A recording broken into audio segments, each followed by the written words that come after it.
Hello friends, variety home Malayalam എന്ന YouTube ചാനലിലേക്ക് എല്ലാവർക്കും സ്വാഗതം. എല്ലാവർക്കും ദീപാവലി ആശംസകൾ. ഇന്ന് ഞാൻ ഒരു കോക്കനട്ട് ബർഫിയുടെ റെസിപ്പിയുമായിട്ടാണ് ഞാൻ വന്നിരിക്കുന്നത്. നമുക്ക് വളരെ പെട്ടെന്ന് തന്നെ വീട്ടിൽ തന്നെ തയ്യാറാക്കാൻ പറ്റുന്ന നല്ലൊരു സ്വീറ്റാണ് ഈ കോക്കനട്ട് ബർഫി എന്ന് പറയുന്നത്. ഇത് കുട്ടികൾക്കായാലും എല്ലാവർക്കും ഒരുപോലെ ഇഷ്ടപ്പെടുന്ന ഒരു സ്വീറ്റാണ്. ഇതെങ്ങനെയാണ് തയ്യാറാക്കുന്നതെന്ന് നമുക്കൊന്ന് കണ്ടു നോക്കാം. അതിന് വേണ്ടിയിട്ട് ഞാൻ ഈ ഒരു കപ്പളവാണ് കാണിക്കുന്നത്. ഈ ഒരു കപ്പിന് ഞാൻ 3 കപ്പ് കോക്കനട്ട് എടുക്കുന്നുണ്ട്. അത് ഫ്രഷ് ആയിട്ടുള്ള കോക്കനട്ട് ആയിരിക്കും കുറച്ചും കൂടെ ടേസ്റ്റ് ആയിട്ടുള്ളത്. അപ്പോൾ ഞാൻ ഫ്രഷ് കോക്കനട്ട് എടുത്തിട്ടുണ്ട് 3 കപ്പ്. അതേ കപ്പ് അളവാണ് ഞാൻ ഇതിനകത്തിലോട്ട് പഞ്ചസാര ചേർക്കുന്നത്. പഞ്ചസാര പൊടിക്കാത്ത പഞ്ചസാരയാണ് ഞാൻ ചേർത്തിരിക്കുന്നത്. അത് 2 കപ്പ് പഞ്ചസാരയാണ് ഞാൻ ഇതിനകത്തിലോട്ട് ചേർത്ത് കൊടുക്കുന്നത്. 3 കപ്പ് തേങ്ങ ചേർക്കുമ്പോൾ അതിനകത്തിലോട്ട് അതേ കപ്പിന് തന്നെ 2 കപ്പ് പഞ്ചസാര ചേർത്ത് കൊടുക്കുന്നുണ്ട്. ഇനി ഞാൻ ഇതിനകത്തിലോട്ട് ഒരു 3/4 കപ്പ് മിൽക്കാണ് ചേർത്ത് കൊടുക്കുന്നത്. അതും നമ്മൾ ഇതിനകത്തിലോട്ട് കണ്ടൻസഡ് മിൽക്കോ അതുപോലെ തന്നെ ഫ്രഷ് ക്രീമോ എന്തെങ്കിലും ആഡ് ചെയ്യുകയാണെങ്കിൽ അത് ഈ 3/4 കപ്പ് എന്നുള്ളത് അതിൻ്റെ അളവ് 1/2 കപ്പായിട്ട് മാറുകയും അതുപോലെ തന്നെ 1/4 കപ്പ് നമുക്ക് കണ്ടൻസ്ഡ് മിൽക്കോ അതുപോലെ തന്നെ ഫ്രഷ് ക്രീമോ ചേർക്കാവുന്നതാണ്. അപ്പം ഞാനിതൊന്നും തന്നെ ചേർക്കാത്തതുകൊണ്ടാണ് ഞാൻ അതിലോട്ട് ഒരു 3/4 കപ്പ് മിൽക്ക് ചേർത്ത് കൊടുത്തിരിക്കുന്നത് കേട്ടോ. അപ്പോൾ ഇത് നന്നായിട്ടൊന്ന് നമുക്ക് മിക്സ് ചെയ്ത് കൊടുക്കാം. മിക്സ് ചെയ്തിട്ട് ഒരു ലോ ഫ്ലെയിമിൽ ഇട്ടാൽ മതി ഇത് കുക്കായി എടുക്കുന്നതിന് വേണ്ടിയിട്ട്. കാരണം നമ്മൾ ഹൈ ഫ്ലെയിം ഇടുകയാണെങ്കിൽ പെട്ടെന്ന് അത് ആകും. പക്ഷേ അത് കുറച്ചുകൂടെ ടേസ്റ്റ് എന്ന് പറഞ്ഞാൽ നമുക്ക് ഒന്നിനകത്ത് ഞാൻ ക്രീമും അങ്ങനെ ഒന്നും ആഡ് ചെയ്തിട്ടില്ല. അപ്പം ആ ലോ ഫ്ലെയിമിൽ ഇതെല്ലാം കൂടെ ഇതെല്ലാം കൂടെ ഒന്ന് സെറ്റായി വരുമ്പം കുറച്ചും കൂടെ ടേസ്റ്റ് ആയിരിക്കും, ഒരു ക്രീമി ടേസ്റ്റും കൂടെ വരും. അതുകൊണ്ട് ലോ ഫ്ലെയിമിൽ ായിരിക്കും കുറച്ചും കൂടെ നല്ലത്. ഇതിപ്പോൾ ഞാനൊരു ലോ ഫ്ലെയിമിൽ ഇട്ടിരിക്കുകയാണ്. കണ്ടത് ആ ലോ ഫ്ലെയിമിലാകുമ്പോൾ തന്നെ അത് മെൽറ്റാകാൻ തുടങ്ങിയിട്ടുണ്ട്. അതും ആ പാലും എല്ലാം കൂടെ ഉള്ളതാണ് ഞാനിപ്പോൾ കാണിച്ചത്. അപ്പോൾ എല്ലാം ഞാൻ നന്നായിട്ടൊന്ന് മിക്സ് ചെയ്ത് കൊടുക്കുന്നുണ്ട്. അപ്പോൾ നിങ്ങൾ ഇതൊന്ന് ശ്രദ്ധിക്കുക. ഇത് പെട്ടെന്ന് നമുക്ക് എല്ലാവർക്കും നമുക്ക് ഈ ബർഫിയൊക്കെ ഉണ്ടാക്കാൻ താല്പര്യമുള്ളവർക്ക് അതുപോലെ തന്നെ സ്വീറ്റ് ഇഷ്ടമുള്ളവർക്കും ഒക്കെ ഒന്ന് തയ്യാറാക്കി നോക്കാൻ പറ്റുന്നതാണ്. ഇതിപ്പം എല്ലാം ഒന്ന് മെൽറ്റ് ആയിട്ടുണ്ട്. അപ്പോൾ ഇതുപോലുള്ള ഇത് നന്നായിട്ട് നമുക്ക് ഇത് കാണാൻ സാധിക്കുമല്ലോ. എല്ലാം നമ്മുടെ ഈ പഞ്ചസാര അതുപോലെ തന്നെ എല്ലാം നന്നായിട്ട് മെൽറ്റായി നല്ല ബബിൾസ് ഒക്കെ വരുന്നുണ്ട്. എല്ലാം നല്ല മിക്സഡ് ആയിട്ടുണ്ട്. അതിനകത്തിൽ ആ കോക്കനട്ടിൻ്റെ ആ ഒരു മിൽക്കും അതുപോലെ തന്നെ നമ്മൾ ഒഴിച്ചിരിക്കുന്ന ആ മിൽക്കും എല്ലാം കൂടെ നല്ലൊരു ഫോമിലോട്ട് വന്നിട്ടുണ്ട്. നല്ലൊരു കണ്ടോ ഒരു ക്രീമി ഒരു ടെക്സ്ചറിലോട്ട് വന്നിട്ടുണ്ട്. അപ്പോൾ ഈ ഒരു രീതിയിൽ തന്നെ നമുക്കൊന്ന് ഇളക്കി കൊടുക്കാം. അത് നമുക്ക് ലോ ഫ്ലെയിമിലാണ് ഇപ്പോഴും ഞാൻ കുക്ക് ചെയ്തുകൊണ്ടിരിക്കുന്നത്.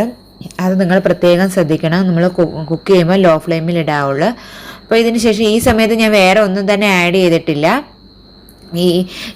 ഈ ഒരു ഇതിൽ നമുക്ക് ഇനി ഇതൊന്ന് കുറുകി വരണം. അതാണ് ഇതിൻ്റെ ഫോം എന്ന് പറയുന്നത്. നമ്മളെ പാനിൽ നിന്നൊക്കെ ഒന്ന് വിട്ട് വരണം. ഇത് ഹൽവയൊക്കെ ഉണ്ടാക്കുന്ന അതേ ഒരു രീതിയാണ്. പക്ഷേ ഹൽവ ഉണ്ടാക്കുന്നതിനേക്കാളും കുറച്ചും കൂടെ എളുപ്പമാണ് ഇത് തയ്യാറാക്കുന്നതിന്. ഇതിപ്പം അതിനകത്തിലെല്ലാം പഞ്ചസാര അതുപോലെ തന്നെ മിൽക്കും എല്ലാം നന്നായിട്ടൊന്ന് വറ്റി ഒന്ന് ഡ്രൈ ആയി, ഒരുപാടല്ല എന്നാലും ഒന്ന് കുറുകി വന്നിട്ടുണ്ട്. നമുക്ക് ഈ സമയത്ത് ഇതിനകത്തിലോട്ട് ഇങ്ങനെ ഒരു കുറുകി വന്നിരിക്കുന്ന ഈ ഒരു സമയത്ത് നമുക്ക് ഇതിനകത്തിലോട്ട് ചേർത്തുകൊണ്ട് ഞാൻ കുറച്ച് ഏലക്കാപ്പൊടി ഈ സമയത്ത് ചേർത്ത് കൊടുക്കുന്നുണ്ട്. ഞാൻ ആദ്യം ഒന്നും തന്നെ ഏലക്കാപ്പൊടി ചേർത്ത് കൊടുക്കുന്നില്ല, അതിൻ്റെ ആവശ്യമില്ല. ഇപ്പം നമുക്ക് ഈ ഏലക്കാപ്പൊടിയും ആവശ്യമുണ്ടെങ്കിൽ മാത്രം ചേർത്താൽ മതി. നമ്മൾ ഈ ലോ ഫ്ലെയിമിൽ ഇടുമ്പോഴേ ഇത് നല്ലൊരു പ്രത്യേക ഒരു ടേസ്റ്റും ഒരു ഫ്ലേവറും ഒക്കെ വരും. അപ്പോൾ ആ ഫ്ലേവർ കുറച്ചും കൂടെ കൂട്ടാൻ വേണ്ടിയിട്ടാണ് ഞാൻ പൊടിച്ച ഏലക്ക ചേർക്കുന്നത് കേട്ടോ. അപ്പം അത് നിങ്ങളുടെ ഓപ്ഷനാണ്, അത് ഏലക്കാപ്പൊടിയൊക്കെ ചേർക്കുന്നത്. അതുപോലെ തന്നെ ഞാൻ ഒരു 1/4 സ്പൂണോളം ഏലക്കാപ്പൊടിയെ ഞാൻ ചേർക്കുന്നുള്ളൂ. നിങ്ങൾക്ക് അത് കൂടുതൽ വേണമെങ്കിൽ ചേർക്കാം. എനിക്കപ്പോൾ 1/4 സ്പൂൺ ചേർത്തപ്പോൾ തന്നെ കറക്റ്റായിട്ട് തോന്നി. ആ ഒരു ഫ്ലേവറൊക്കെ കറക്റ്റായിട്ട് കിട്ടുന്നുണ്ട്. അപ്പോൾ ഞാൻ അതുകൊണ്ടാണ് അത്രയും ചേർത്തിരിക്കുന്നത്. നിങ്ങൾക്ക് ഇതിനകത്ത് നട്ട്സും ഒക്കെ ചേർക്കാം കേട്ടോ. അപ്പോൾ ഈ നട്ട്സൊക്കെ ചേർക്കുന്നതെന്ന് പറഞ്ഞാൽ നിങ്ങൾക്ക് ആ ഒരു സമയത്ത് നട്ട്സ് ഗ്രേറ്റ് ചെയ്തിട്ട് നെയ്ക്കതിലൊന്ന് ഫ്രൈ ചെയ്ത് ഈ ഒരു ഫോം ആകുമ്പോഴത്തേനും നിങ്ങൾക്ക് ചേർത്ത് കൊടുക്കാവുന്നതാണ്. അപ്പം ഈ കണ്ട ഇതാണ് ഇതിൻ്റെ ഈ ഒരു കുറുകി വരുന്ന ഒരു ഫോം എന്ന് പറയുന്നത് ഇതാണ്. നമുക്ക് ഈ ഒരു പരുവത്തിലാണ് ഞാൻ ഇതിനകത്തോട്ട് ഏലക്കാപ്പൊടി ചേർത്ത് കൊടുക്കുന്നത്. അപ്പം ഇത് ഞാൻ പറഞ്ഞല്ലോ ഏലക്കാപ്പൊടിയുടെ കാര്യം, ചേർക്കുന്നതൊക്കെ അവരവരുടെ ഇഷ്ടം അനുസരിച്ച് ചേർക്കാം. അപ്പം ഇത് ഒരുപാട് അങ്ങ് ഡ്രൈ ആകരുത്. ഒരുപാട് ഡ്രൈ ആയാൽ നമുക്കത് സെറ്റിങ് ചെയ്യാനും പാടുവരും. അതുപോലെ തന്നെ ഒരുപാട് ഡ്രൈ ആയാൽ നമുക്ക് എന്താണ് വിട്ടിരിക്കും കേട്ടോ, നമ്മൾ പൊടിയായിട്ട് വരത്തില്ലേ, ആ ഒരു രീതിയിലോട്ട് വരും. അപ്പോൾ അതുകൊണ്ട് ഒരുപാട് അങ്ങ് ഡ്രൈ ആക്കാതെ നോക്കണം. ഇതിൻ്റെ പരുവെന്ന് പറഞ്ഞാൽ പാനിൽ നിന്ന് വിട്ട് വരണം, പക്ഷേ അത് നമുക്കൊന്ന് സെറ്റ് ചെയ്യാൻ പറ്റണം, അതായിരിക്കണം അതിൻ്റെ ഒരു പരുവെന്ന് പറയുന്നത്. അപ്പോൾ അതും എല്ലാവരും ഒന്ന് ശ്രദ്ധിച്ചാൽ മതി. ഇത് ഒരുപാട് അങ്ങ് ടൈറ്റ് ആയി കഴിഞ്ഞാലും അതിന് ടേസ്റ്റ് വരത്തില്ല നമുക്ക് കഴിക്കുമ്പോഴായാലും. അപ്പോൾ ആ ഒരു ചെറിയൊരു ജ്യൂസി പോലെ ഇരിക്കുകയും ചെയ്യണം, എന്നെങ്കിൽ അത് പാനിൽ നിന്ന് വിട്ട് വരികയും ചെയ്യണം. അതാണ് അതിൻ്റെ പരുവെന്ന് പറയുന്നത്. അപ്പോൾ നമുക്ക് ഈ ഒരു ഫോം ആകുമ്പോഴത്തേക്കും നമുക്ക് ഗ്യാസ് ഓഫ് ചെയ്യാവുന്നതാണ്. ഇനിയും ഒരു പാത്രത്തിലോട്ട് നെയ്യ് തടവി നമുക്ക് തയ്യാറാക്കി വെച്ചിരിക്കുന്ന ഈ ഒരു കൂട്ട് സെറ്റാകാൻ വേണ്ടിയിട്ട് ഇതിനകത്തിലോട്ട് ഈ നെയ്യ് തടവിയ പാത്രത്തിലോട്ട് സെറ്റ് ചെയ്യാൻ വെക്കാവുന്നതാണ്. അപ്പം നമുക്ക് ഇത് ഞാനിപ്പം നെയ്യൊക്കെ തടവി എല്ലാം പാത്രത്തിലെല്ലാം സെറ്റാക്കാൻ വെച്ചിട്ടുണ്ട്. ഇനി ഇത് നമുക്ക് വേണമെങ്കിൽ പുറത്ത് വയ്ക്കാവുന്നതാണ്, പുറത്ത് വെച്ച് സെറ്റാക്കാവുന്നതാണ്, അല്ലെങ്കിൽ നിങ്ങൾക്കിത് ഫ്രിഡ്ജിൽ വെച്ചും സെറ്റ് ചെയ്ത് എടുക്കാവുന്നതാണ്.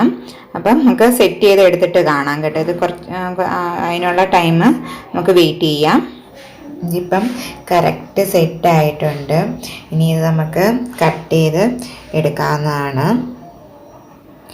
ഇത് ഞാൻ ഒന്ന് കട്ട് ചെയ്ത് എടുക്കുകയാണ്.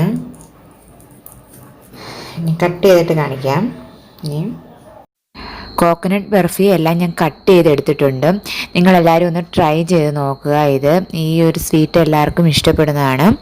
അപ്പം നിങ്ങൾക്ക് എൻ്റെ വീഡിയോ ഇഷ്ടപ്പെടുന്നു കരുതുന്നു. ഇഷ്ടപ്പെട്ടാൽ ഒന്ന് ലൈക്ക് ചെയ്യുകയും സബ്സ്ക്രൈബ് ചെയ്യുകയും ചെയ്യുക. വീണ്ടും നല്ലൊരു വീഡിയോയുമായി കാണാം. അതുവരേക്കും ബൈ ബൈ.